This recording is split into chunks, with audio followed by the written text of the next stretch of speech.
Welcome to Season 2, Episode 1, Beardos Media. Majid, long time.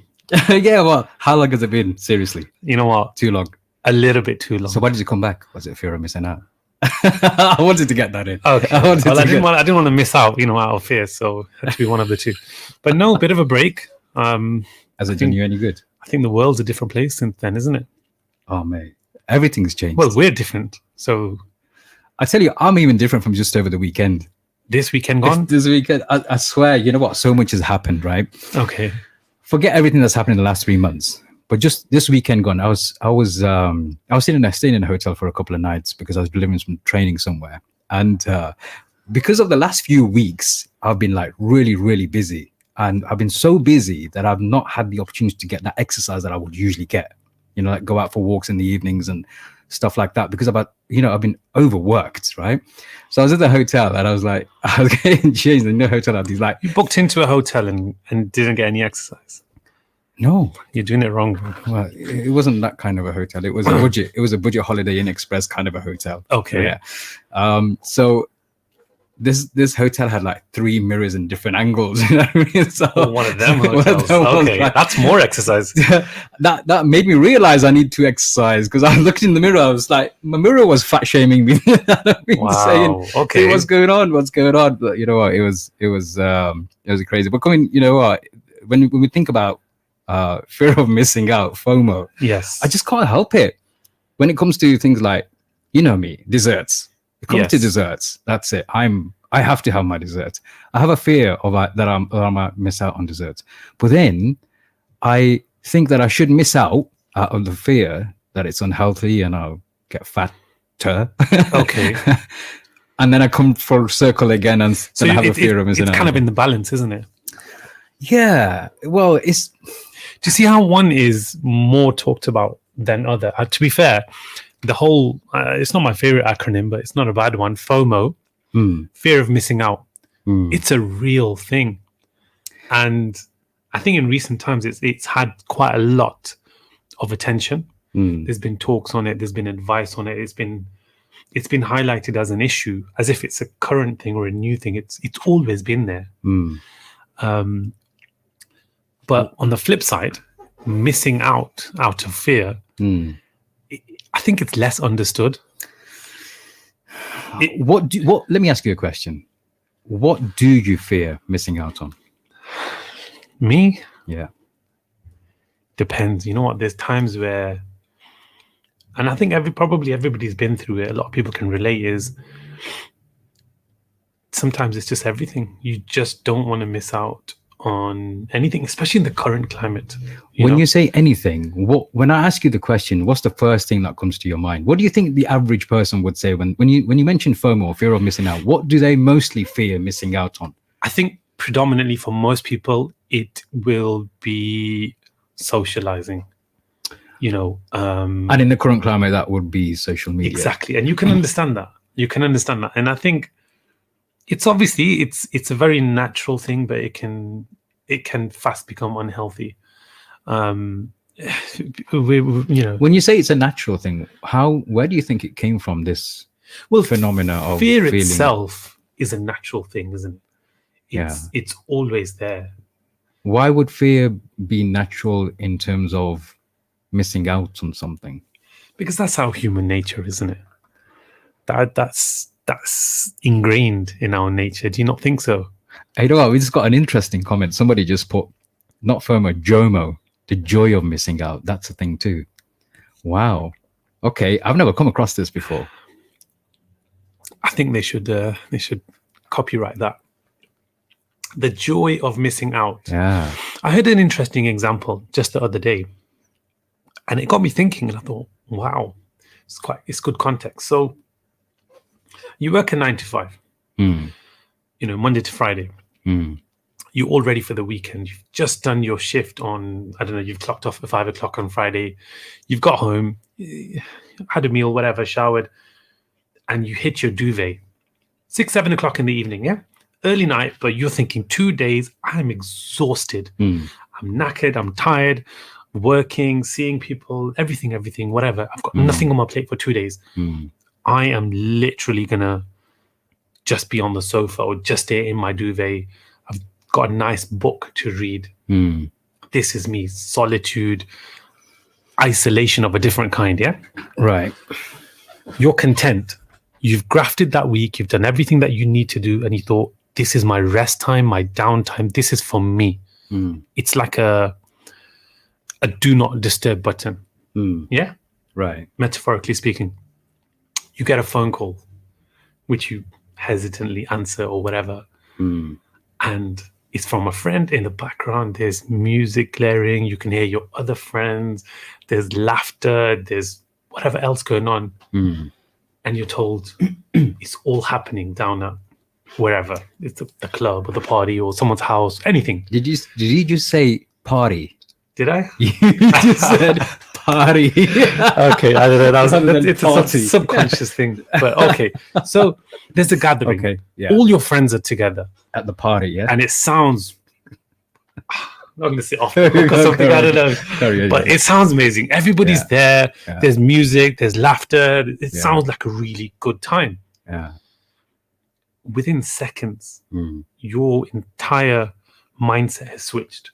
You had everything that you wanted. You had the lamp on dim, you had your duvet wrapped around you, the heating on, fireplace, whatever. Sounds good, man. You had a book, yeah? And this is you. You got snacks galore, whatever. But this phone call, within seconds, has changed everything. Your friends are there. They're laughing. They're joking. Music, lights, whatever. Yeah. And you think, oh, man, I need to be there. Why am I not there? I need to go there. Everyone's there. Everything, That's fear of missing out. By your definition, yeah. By my definition, within that person, let's say me, for example, because it might not apply to everybody. There might be people who just don't answer that phone call. Yeah, I mean, someone just put a comment saying fear of missing out on being socially accepted. Yes, and I think that's very real. There's a lot of types of fears of missing out.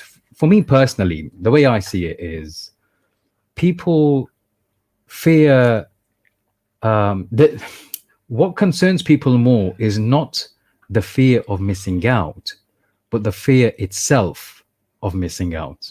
I don't know if that really makes sense. Not the missing out itself, but the fear element of missing out. Ideally, from my experience, usually when you hear about something that's going down, a party or something, right? It gets sold to you. Yeah. You get sold this picture of who's going to be there, what's going to be happening, what kind of food's going to be there, what kind of desserts are going to be there, or what kind of company it is, and what the topic of the conversation, even if it's a networking event, just as an example. Yeah. Your perception of what's going to happen is usually far greater than what actually happens, generally speaking. There are the exceptions. There are exceptions where the events are phenomenal. They're really good. But in general terms, you find that what's being sold as something to participate in is often not as great as what it actually is. It's what you have been made to believe, or you have perceived to be. Quite often it is perceived. You've sold it to yourself. Yeah. It's that thought within your mind of, such and such is there, they're having a laugh, this is happening, that's happening, this is going to be there, food is going to be there, whatever. It's all symbiotic. Yes. I'm going to pretend I know what that word means. Just it for doesn't the matter. benefit of this. Just roll with it, right? So, if you imagine someone's invited you to a party or any kind of gig, or whether it's a networking event, whether it's a party, whether it's a meal out with mates, whatever it is, suddenly you're going to feel that if I don't attend, I might miss out, or I feared that I'm going to be missing out. Sooner or later, or shortly after, you're going to get an invitation from somebody else to ask you to come to another particular event. Okay. Now that sounds better than the first. Yeah. So what are you really fearing? The missing out of that particular situation?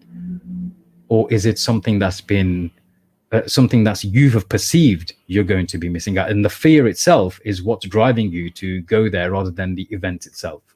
I think that's what it is. The event itself. Now, this relates to any type of fear. How can I break it down to you? For example, I've got a 5-6-year-old at home, right? Now, he's got all these Nerf guns and rubber pellets and everything. He's shot me like 1,000,000 times. Right. But if he aims that at me, I flinch, or I'm kind of ready. I do that with my son. It's never hurt. Not one time. I think he's shot me in the eye before. It doesn't hurt. But every time there's that fear. So it's not the actual event happening, but it literally is just the fear of it. And I can't explain why. But that's not a fear of missing out, is it? No, that's fear in general. Just fear in general. So the fear in itself it's ingrained in us. It's a human nature, But the event is, you have to be able to separate the event from the fear. Okay. Yeah. Yeah. So the event itself is never as bad or as good or whatever as the fear would portray to you. And then this is the same. The fear of missing out. Truth is, you'll go to that party or that gathering or that network event. Party this time, yeah. Party, yeah. Okay. And it doesn't often live up to expectation, but lo and behold, in a month's time, if you've planned to read a book or sit by the lake or whatever, and you get that same phone call, or you hear of another event. Mate, I know people who are everywhere. They fear so much that they'll miss out on something. They attend all events going, or at least they used to before the lockdown. Yeah. They're those type of people. They will go to every... You get some people who are at every event. You'll probably find these are the same people. Obviously, we're in a different situation now. But these are the same people that are pretty much always accessible online, on social media. Because that same FOMO carries over into the cyber world. And it's unhealthy after a certain point. Especially now that we're bringing social media into it. It's a 24/7 thing. And just think how exhausting that can be,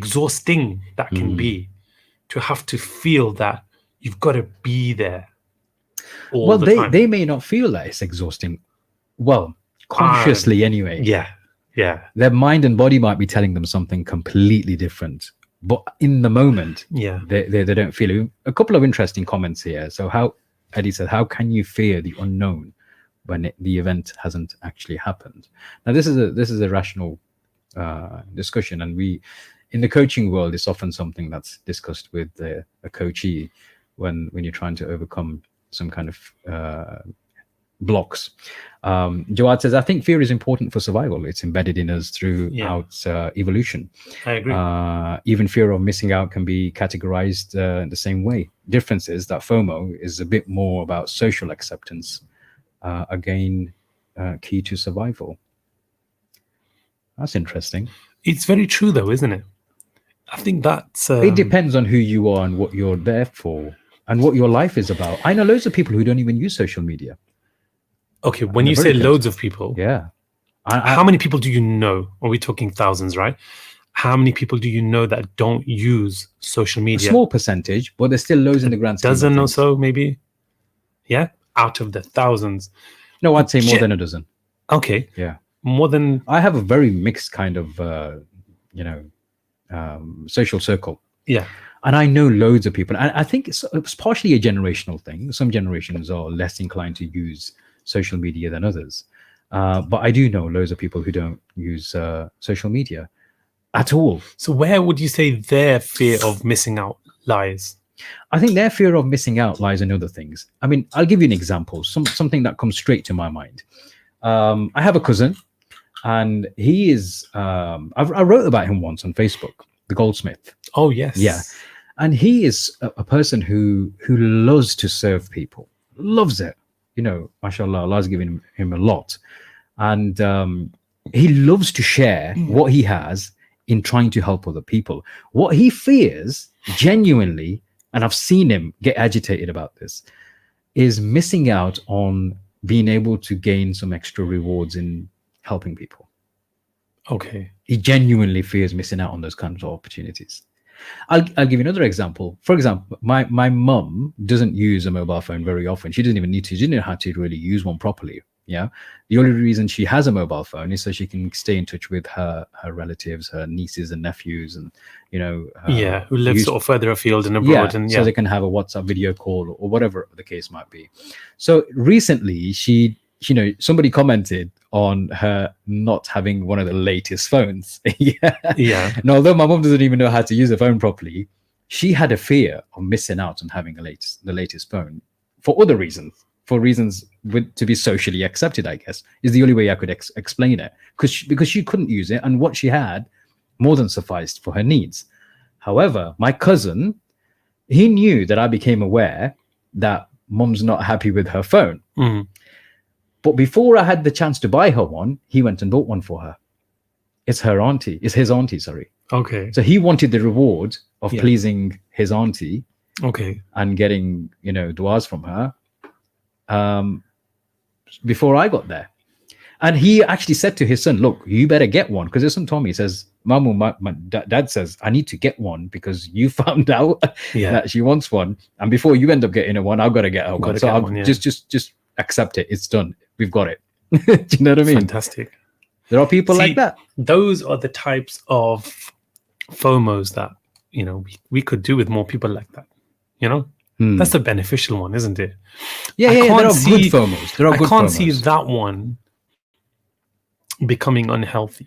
It would take quite an extreme measure of those kind of feelings for that to become unhealthy. But I mean, business is another thing. I would be rubbish on something like Dragon's Den because I'd want to invest in everything. Okay. And, there's so many examples of companies, like I want to say tech companies, but in all sorts of fields that just blow up overnight, And I don't know if it comes up on your Facebook and stuff, but you'll see these sponsored ads of, thanks, but no thanks. I turned down 5 offers on Dragon's Den, or, I'm not giving, I'm glad I didn't give away 30%. And now look, whatever, anything. These dragons have a certain discipline, I don't think I'd have that. I have fear of things that I've missed out on. You okay, I'm confused there. You said you have fear of things you have missed out on. Past tense. Why do you fear what's happened in the past? Probably the wrong phrase, but you kind of get where I'm going with this. Or you have feared in business terms. I think when it comes to investments and taking measures and doing things, I wouldn't be that good because I'd want to do everything, and I always want to do everything, and I've always kind of jumped the gun when it comes to that. You're Mr. Due Diligence, which you really hold your own and you hold it down, and you're like, we're ready to roll, but wait. let's see if there's this, let's see if there's that, whatever. That's held me back, though, unfortunately. When you talk about missing out due to fear rather than FOMO, that's the other end of the scale. It's happened to me in the past. See, I've had to overcome that quite. That's interesting. I have to train myself not to do We're that. very opposite in that, aren't we? See, I think I'm more on the fear of missing out side. If it's a business opportunity or an incentive or taking part in something, I think I lie on the FOMO side. Whereas yourself, you would often miss out of fear or out of reservations, or, we call it due diligence, but it's kind of, is that... You see, for me, what's happened in the past is because I'm a bit of a perfectionist when it comes to, you know me. I mean, if I design graphics, they have to be just like I want it. I'm a graphic designer's worst nightmare. So which is why I've ended up learning graphic design somewhat myself with some bits of software and do my own stuff. But when I've designed anything, look at the way we, even produce podcasts and stuff, things have to be a particular way. If they're not, I don't like doing things half-baked. Yeah. And that's in the past, and I'm talking around 15, 16, 17, 18 years ago, that's held me back from, certain opportunities or taking advantage of certain opportunities.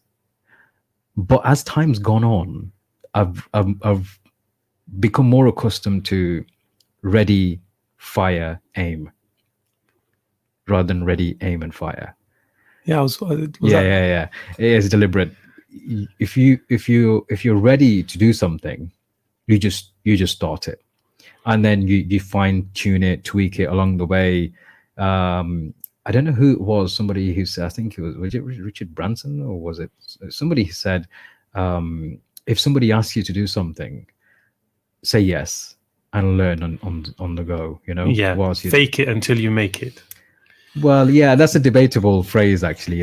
It's kind of the same. It is kind of the same, but yeah, I see where you're coming from.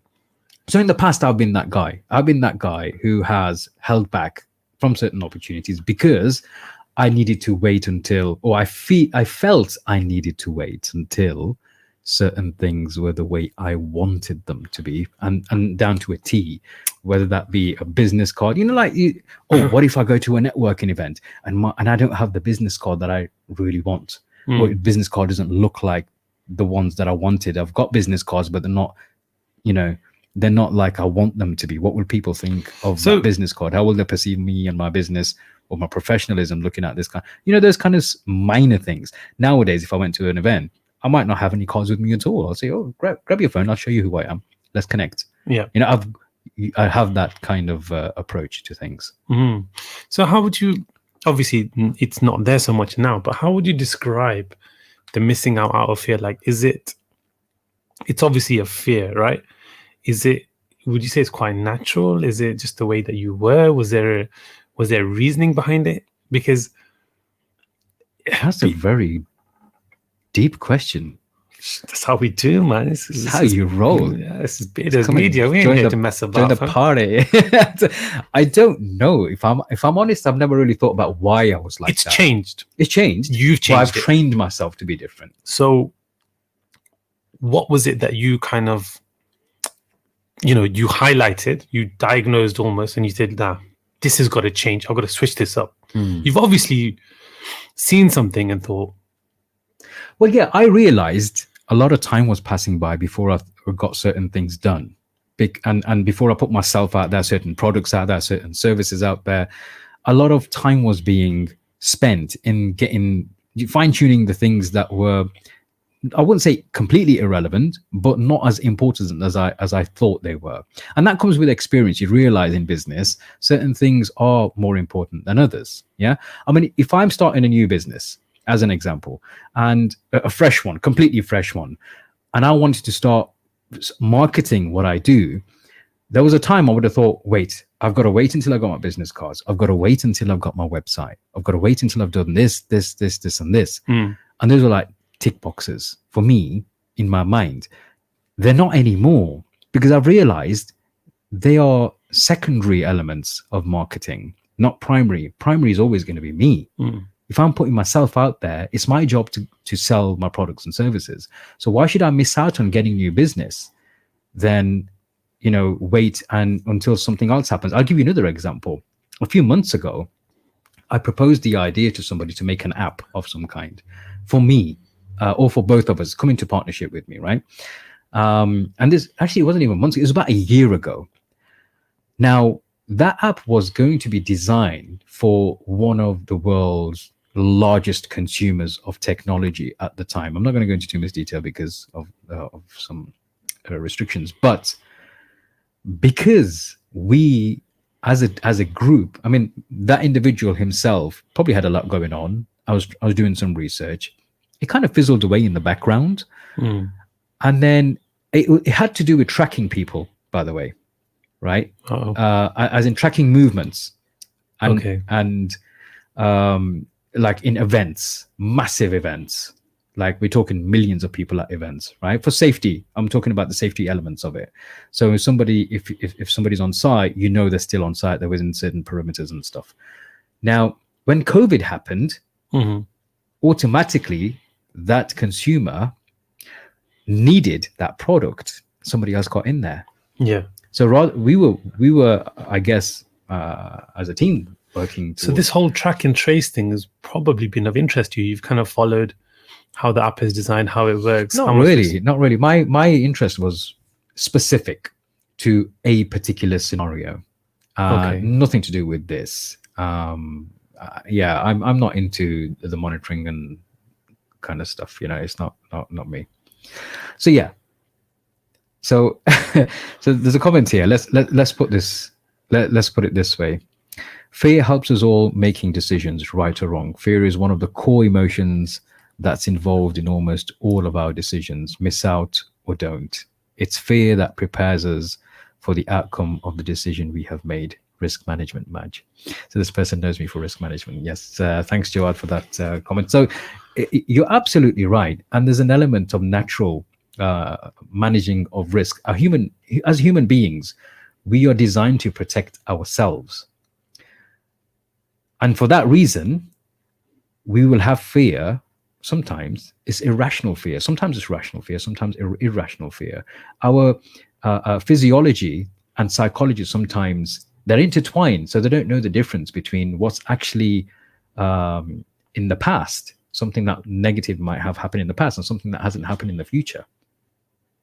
So that fear is then an irrational fear of something which we think might happen in the future. I guess we all have to do our management of risks, as Jawad has put it, when it comes to making decisions. But when we look at the concept of missing out out of fear, then we can talk about all sorts of contexts, can't we? People in business do it all the time. You mentioned it a few days ago, certain ventures and opportunities in business, and missing out of fear of something. It could be fear of failure. It could be fear of success. See, this is it. I think when you miss out of fear, I think to analyze that, more often than not, there's going to be underlying issues. If you miss out on let's say a business opportunity or a wedding invite or whatever it is, and you don't go because of this whole fear thing and whatever, not because you couldn't, not because you didn't want to, for the reason of fear, usually there's an underlying issue. Because you didn't fear the event, you didn't fear, like you get a wedding invite, you don't go. It's not because you feared the wedding, is it? Some people, I have known people who haven't attended things like wedding just because they didn't have the right clothes. Yeah, that they didn't feel that their clothes were up to the standard that they should be. Wow. Yeah. Okay. You do get people who are very particular with those kinds of things. When you talk about underlying issues, those kind of things come into perspective, don't they? Yeah, I think more often than not, we're sort of bordering things like probably anxiety, amongst other things. It's social anxiety. Yeah. Isn't it? Well, in that aspect, it would be. Yeah. Not going to a wedding, not going to a gathering, not going to an event. Yeah, that's more than likely going to be social anxiety and other underlying things. But I think they don't get addressed often enough. People just skim over the top. What, within certain communities, you mean? Or No, I think generally. I think generally. Social anxieties. Social anxieties. You know, one thing I was thinking yesterday, I know it's slightly off topic. I mean, I've been in the last few years, I don't know if I've just naturally become a much more emotional type of a guy, or if I've become comfortable with my emotions or display of emotions. I think we are either emotional.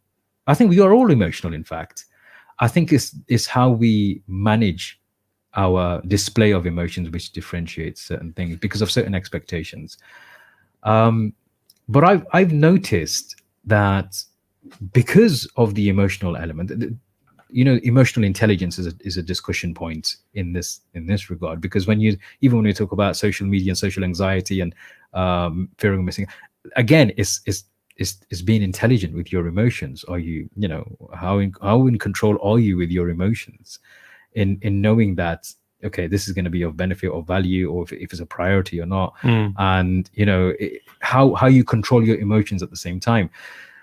For me, I've got less tolerance for certain things now and more acceptance for others, which has kind of switched throughout the years.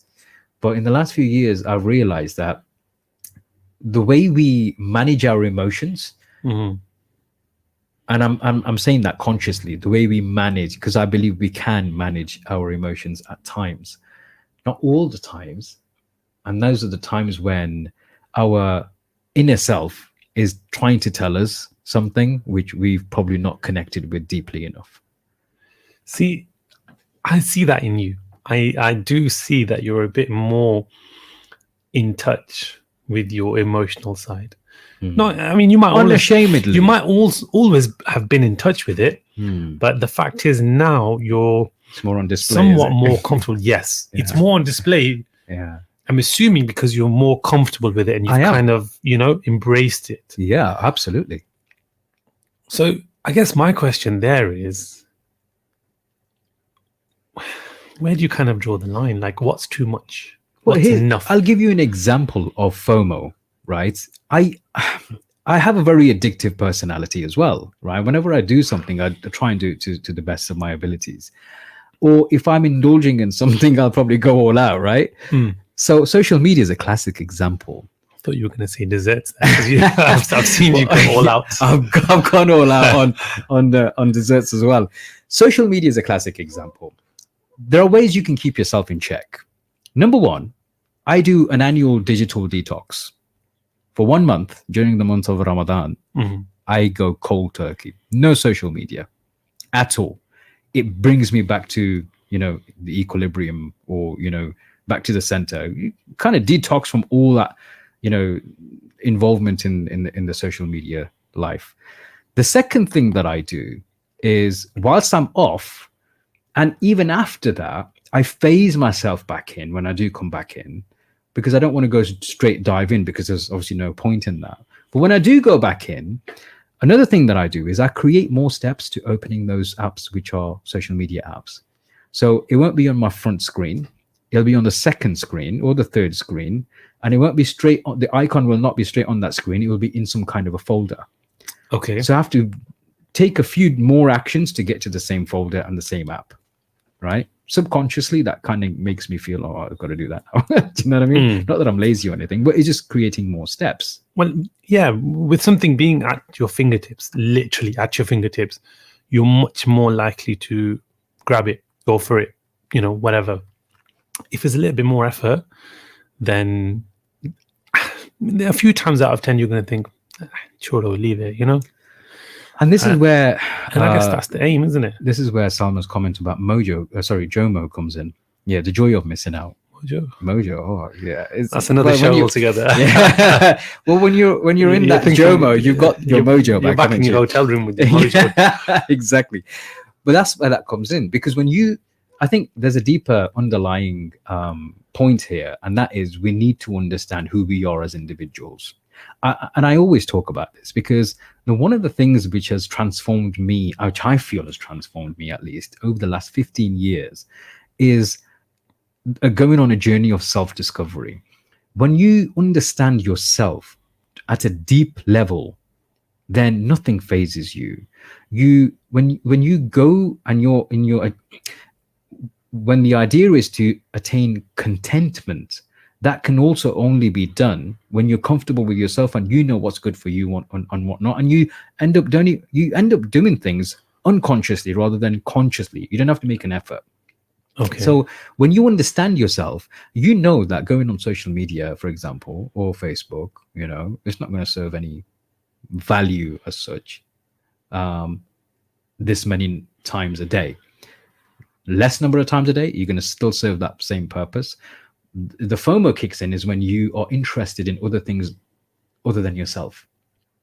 When you're interested in things other than yourself, then you fear missing out, and you try and fill that gap with information and entertainment and all that kind of stuff from other things than being comfortable within yourself. Does that make sense? I think so. I get the point. I get the point. I don't know. So for me, I feel whenever we talk about subjects like this, the more we understand ourselves, the more comfortable we are with a lot of things. Now, being content doesn't mean you stop being ambitious. Being content doesn't mean you can't be unhappy.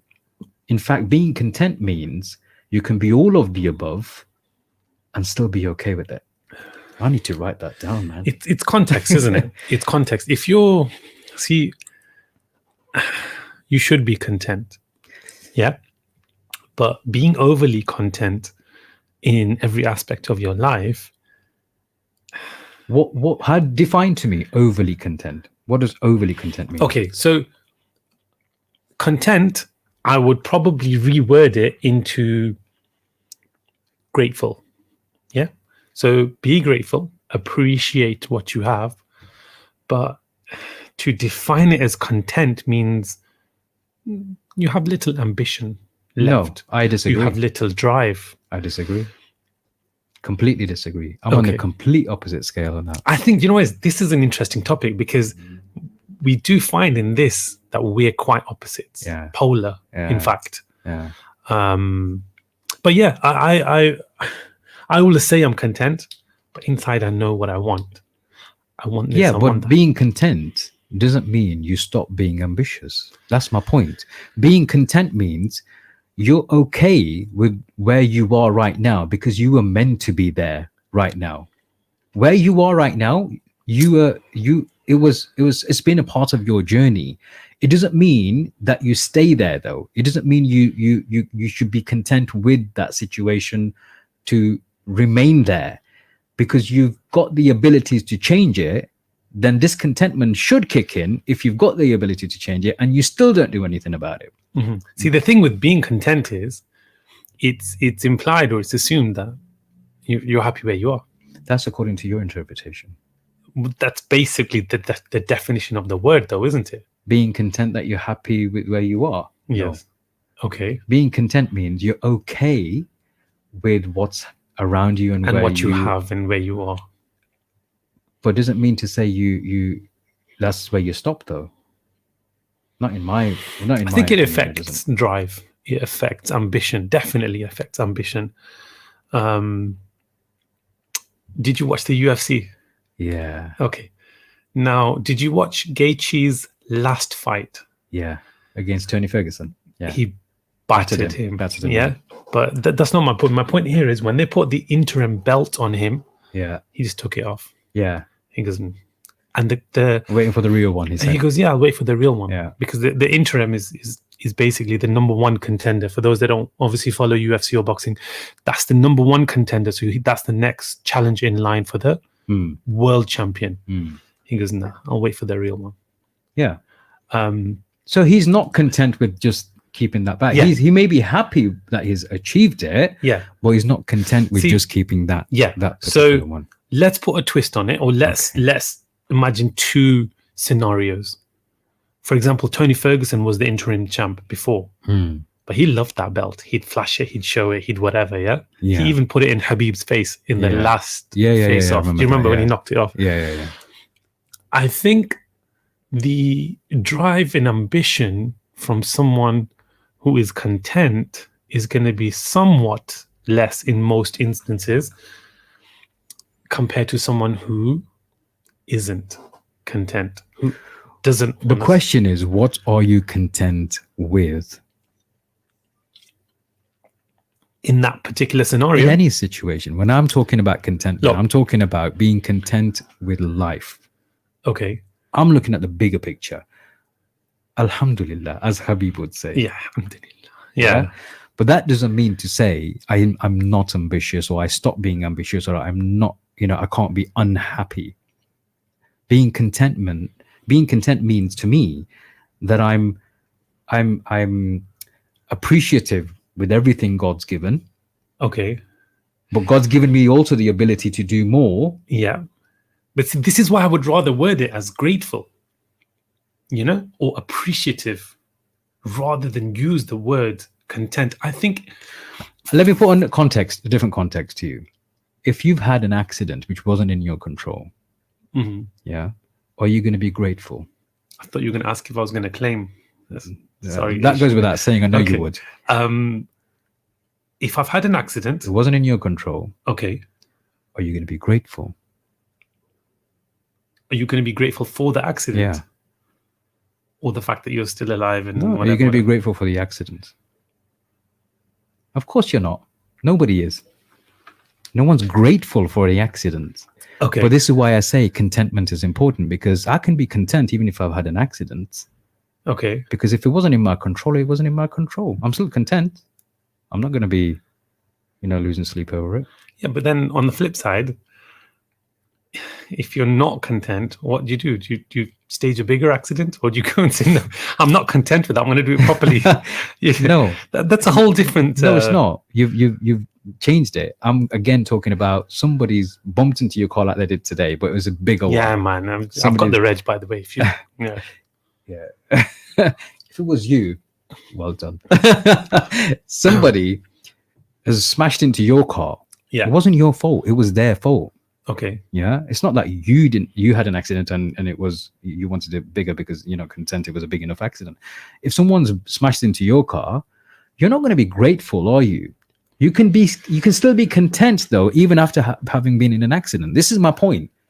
That's why I can't define it as being grateful. Contentment, you can be content in some really catastrophic situations if you're in touch with, and But you can also be grateful though. You're not content with the accident. You're not grateful. You can be grateful you're still alive. Yes. You can be grateful you're still alive. Yeah. You're grateful that you walked away without any bruises, cuts, and the way I look at it, fractures and whatnot. Is a journey. Yeah.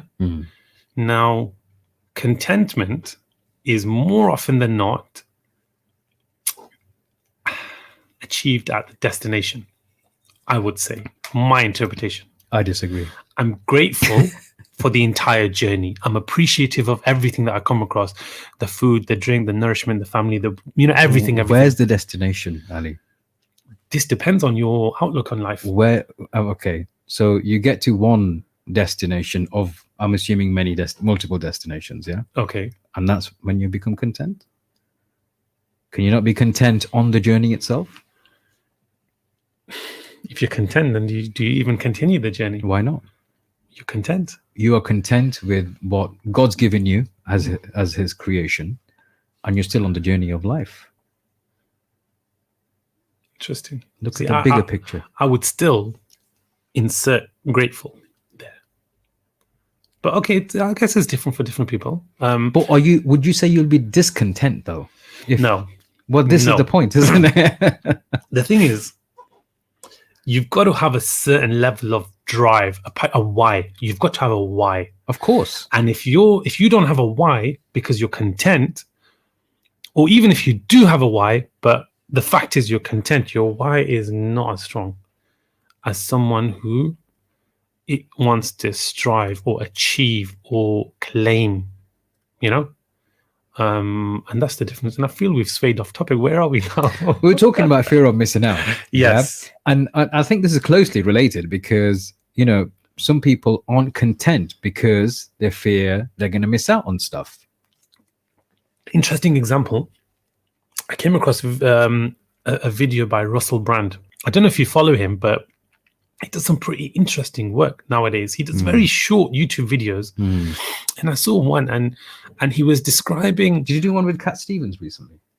Yes, he did a brilliant interview. Cat Stevens, cool guy, man. Yeah. I'm not aware of his career or what he was or what he, apparently he was a cool cat. Yeah. But I think he was before my time. So Russell Brand was talking about, going to the Oscars or the BAFTAs or the after parties or, these celebrity gigs. And he was very honest. He was very, cards on the table. He goes, nobody really enjoys it. Nobody wants to go. He goes, I've spoke to so many people. Like, oh man, do we have to go? It's another event. It's this, it's that. But everybody turns up and everybody goes for their own reasons. They want to stay relevant. They want to see what's happening. They want to be seen. They want to see who's there. All of these things. But truth be told, nobody really wants to be there. They're there because to show face. To show face for reasons of FOMO. Fear of missing out. And it's just that. And be seen as part of this elite kind of group. Yeah. It's exactly that. And it's strange because... And they pay for the privilege as well. Oh, yeah. Yeah. I mean, you wouldn't assume... Somebody once said to me, why would I go and pay for a networking event? Why would I need to pay someone to make friends? Yeah. So that to me about 2 years ago now. And it still resonates. There's an element of truth in that. I guess if the ticket price is quite low and there's food that you have to pay for, it makes it's a difference. But look, I don't really do networking events, but that's only because one, I'm boring, and two, that's enough. I have nothing to offer. Like I have no reason to give anybody a business card. I'm not in any kind of and that kind of trade business. Dude, you're a part of Beardos Media. That's enough. That's all you need. That is all you need. They're more often than not, they're just the price of a meal, aren't they? So there's food there, so that's good enough reason to go. But I understand why somebody would say that. But coming back to the point is that this fear of missing out is ingrained in all of us. And if celebrities and millionaires and stars, and if these people are having it, it just shows that it's never going to go away. It's not something that you think, oh yeah, if I get this job, if I get this salary, if I get this, if I have this many friends, if I have a big social circle, I won't have that anymore. You will always have it. And what's important is you need to come to terms with it. Realize what's your actual fear, what's the underlying, and then resolve that. Because it's not going away. You can't say, once I make this much money, once I drive this car, once I wear this watch, once I have 100 friends, or what's the cap on Facebook? Is it 5,000? 5,000. Once I have 5,000 friends, or once I get 100 likes on every profile picture that I post, then you will still have. That's a funny. Sorry, just a slight diversion. You mentioned Facebook friends. I am constantly trying to keep them low, right? I don't want to top more than 3,000, right? And I'm struggling now because I get so many people with so many different, mutual friends, and I'm looking at these mutual friends, and there are some names which are always coming up. Like somebody sends me a friend request, and if it's a female, there are always 2 or 3 individuals who are already their friends, right? and I feel like, and there's sometimes it's not the same ones, is it? It's the same ones, always the same ones, and it's so obvious. And you know what they do? It's really funny. Are we talking actual females or bots? No, because actual females. Okay, actual females. No, bots are completely. I know we're gonna have to edit that out. Yeah. But actual females, and there are some people I like blokes who are connected with me, right? They will take the time to always interact and comment on posts of females, but very rarely do they comment on males' posts. And I'm thinking, why? Anyway, I think I know why. Moving on. Question, yeah. Yeah. I don't know why I'm asking you this on the freaking show and everything, but okay. So you've had a friend request off a female, yeah. Yeah. And the profile, you're not sure, but the profile picture is quite. I want to say suggestive, but racy. Yeah. Racy. Yeah. You've got a couple of mutual friends, Mm. but you notice that these friends, these male friends, are always are liking this lady's Yeah. profile pictures. Yeah. Yeah. Really, what's Yeah. to? Do you ever want to ask them what's to? No. Okay. What's to like? You know who you are. Um, You know who you are. Yeah, I just, you know what, Behave. I would, if I was a bit brave, I'd ask these people, what is to like about this picture? Like, I put pictures of myself, but we never like my picture. Do I need to? Honestly, I see it all the time. I see so many times. I thought see it was so just many me times. that does that. But you know what? Bots aside, even actual people, right? Everybody gets friend requests from different people, right? And I do my due diligence. I try and, if I'm not sure about someone, I'll keep them there for a couple of days to see what kind of interaction they make and, you know, what kind of things they're posting. I'll try and look at what I can. If they're so protected, their profiles, I can't see anything, then I just simply don't accept. Yeah. Can't see without adding them. Without adding them. But if they are in this country, for example, because here's another case of FOMO. I know some people who will accept friend requests from anyone and everyone from the fear of missing out, that, you know, I might miss out on somebody who's actually quite good at something, or I don't know what they'll think they're good at, but Well, I can give you a couple of ideas. Well, yeah. So, you know, they have that fear of missing out. I'm pretty cool about it. So if people aren't from countries that I recognize or speak a language that I speak, and they're not they don't have shared interests, then I simply don't accept, because I'm trying to keep the numbers low. But there are some people who will accept everybody, anyone and everyone, including bots. And then they get surprised when their accounts get hacked, and then they're like 99 other friends get tagged in. I've always wondered what's the purpose behind that. I've never figured it out. I get 3 or 4 requests a day. And I think secretly inside, I'm just hoping that one of them is a real person one day, you know? That's even worth considering. But yeah, look, I know. Missing out of fear. Yeah. Do we agree, and I know we don't agree on much on this subject, but do we agree that it's something that should be addressed within yourself? It depends on what you feel you're missing out on out of fear. Some things could be healthy to miss out on out of fear. No, they could be healthy to miss out on, but not for that reason. No, for that reason. Okay. Because human beings are designed to protect themselves. If it's healthy to miss out on, and you fear that by indulging in whatever it is. Jumping out of a plane. You jumped out of a plane, right? Yeah. Parachuted. It's very skydive, unhealthy. whatever. Yeah. Don't recommend it. You quite easily could have missed out on that out of fear. Yeah. You're glad you didn't. I don't know. I don't know, man. I'm just thinking about it, and I'm cacking it. Yeah. Look, but yeah, I guess you can say I'm glad I did it, because it's done now. Yeah, I'm all for missing out on things. Yeah. For the right reasons. I don't think fear is ever the right reason. Look, obviously, my kids are at that age where they need to brave up, they need to kind of man up, they need to face certain scenarios. Man up. Wow. No, wow. Okay. That's something we're going to differ on. We're definitely going to differ on that. Should I tell you why? Some of these groups that you're into, or this new, not emotional side, but what is it? I don't think it's new. You see, I think people evolve as they grow maturer. I've got a few years on you, and I think your mindset will change as time goes on. Do you reckon? I think I don't see it. I didn't think that it would for me, and it has done. And that's only because I'm more and more comfortable with who I am.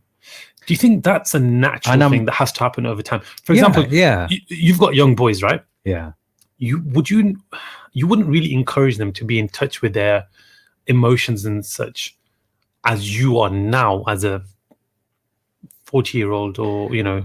I think that's not something you prescribe actively. I think it's something you demonstrate that it's okay. I think you don't tell them cry. Wait, cry. Okay. You don't say that. You don't say it. But you do say don't cry. Or you do say don't be scared of this, or don't this, or face this, or challenge this, you know? No. You don't? No, I don't. Wow. So if your son's afraid of, I don't know, spiders. I'll give you another example, yeah? See, my parenting skills are possibly unorthodox. I don't know. There may be other people might do it the same way. I don't parent my kids like their kids are like that. You know, like the average person that I've seen does it. Do you allow phobias? Here's the thing. It's the first time I've said it this season. Not bad. 55 minutes into it. Here's the thing. Whenever something like this happens with my kids, I don't tell them what to do and I don't tell them what not to do. I ask them the right questions for them to come to the decision themselves. Well, at least I feel I've asked the right questions. Then they decide what to do. Mm-hmm. But inadvertently, yeah, you're doing the same thing, aren't you? You're not allowing. I'm not engineering their routes, though. I'm letting them come to their decisions. I'm not telling them what to think. Okay. I'm just like, so imagine one of the children is scared of a spider. Yeah. Mm-hmm. So I would say, okay, is there a spider there? No way. Come on, let's have a look. Right. Then I will ask them the right questions. How big is that spider? That big. How big are you? Mm-hmm. No way. Are you that much bigger than the spider? Who do you think should be more scared, you or the spider? Mm-hmm. Do you think the spider's more scared of you? Or do you think you're more scared of the spider? Okay. You know? So I'm asking the right question. Getting them I do that. I do that. So they're coming with to the answers, not me. Okay. But you come to the point where you've got to say, okay, we're gonna pick up this spider now. It's literally never harmed anyone. There's not one person that's ever been harmed by a spider. We're not talking like Australian or exotic spiders, right? But generally speaking, so I mean, these kinds of spiders. Yeah. Okay. I see that. I appreciate that. I'm slightly more hardline, but I can tell. I don't disagree with your approach. No, that's fine. That's healthy. Yeah. And as I was saying, there are times when you change your thinking based on different experiences. Yeah. So one of the comments is, I just can't seem to relate to understand the concept of the fear of missing out. If you want to go, you go. If you don't go, if you don't go. Simple. It's not that simple. It's anything but simple. We all do things that we don't want to because we didn't want to miss out. And I think a lot of people will interpret that as they wanted to do it. They wanted to go, or they wanted to attend. Again, I would disagree. I don't think everyone's like that. No, not everyone. Of course not. Because you said we all do. That's why I would disagree. Okay, then I think most of us. Most of us. And I think when we speak, it does generally have to be about the majority or the bulk of us or a certain large percentage of us. Even when I say we all do, I don't mean it to be a blanket statement to be everyone. I'm just talking the majority. Yeah, of course. Of course, I understand that. So the fear of missing out is, I have not come across anyone. I've come across people who say they don't have it, but I don't think I've come across anyone who I would put my hand up and say, you know what, I actually believe that person has zero fear of missing out. That I'm okay with. I don't think FOMO is such a bad thing in context. Yeah, context is important. I think missing out of fear is a worry for me. That's something that I would always address. If I was, speaking to someone, advising someone, or if it was one of my kids or anybody, one of our employees. It depends on what you're missing out on and what your fear is. That again has to be in context. And let me give you my own example again. I've given up on certain job roles because I feared that I would miss out on praying and not being able to see my children. Like really well-paid positions. Okay. My fear of missing out on them outweighed the rewards of staying in that position. No, but that's not a fear. I missed out. That's a fact, isn't it? No, it's still a fear that I may miss my prayers, as an example. That's a fear. It's a genuine fear. Okay. I fear that. No, but that's more factual, isn't it? Well, what's the difference? You can say that for everything. So then.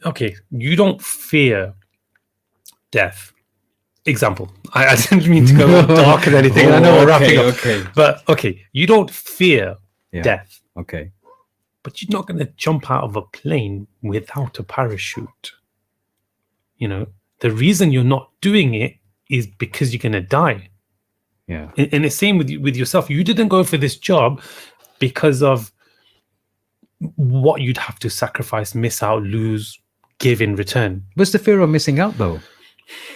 Look, if I'm in that job and I'm not coming home for a whole week at a time, I'm only coming home for weekends. Yeah. I'm missing out on the upbringing of my kids or spending time with my kids. I fear not being able to spend enough time with them. I fear not being able to pray on time when I'm at work. It's all context, isn't it? You can say that for everything. Then, yeah, it really is. And that's interesting. That's interesting. I'm okay with people not doing things because of, factual reasons. Yeah. But because of fear, thank you. But for fear, I don't think fear is the right reason. I think fear is perfectly plausible reason if it's because we as human beings are designed. Fear is designed within us inherently to protect us from some things. Yeah, you'd be surprised how many things I do that I didn't want to do it, but the fact that I found myself having a bit of a fear, a bit of phobia about it, I was like, no, I have to do it now. I don't want to. Yeah. But the reason that I'm not doing it is because I felt myself like, flinch or be scared. I'm like, I have to do it now. I have to do it just so I know that's not the reason.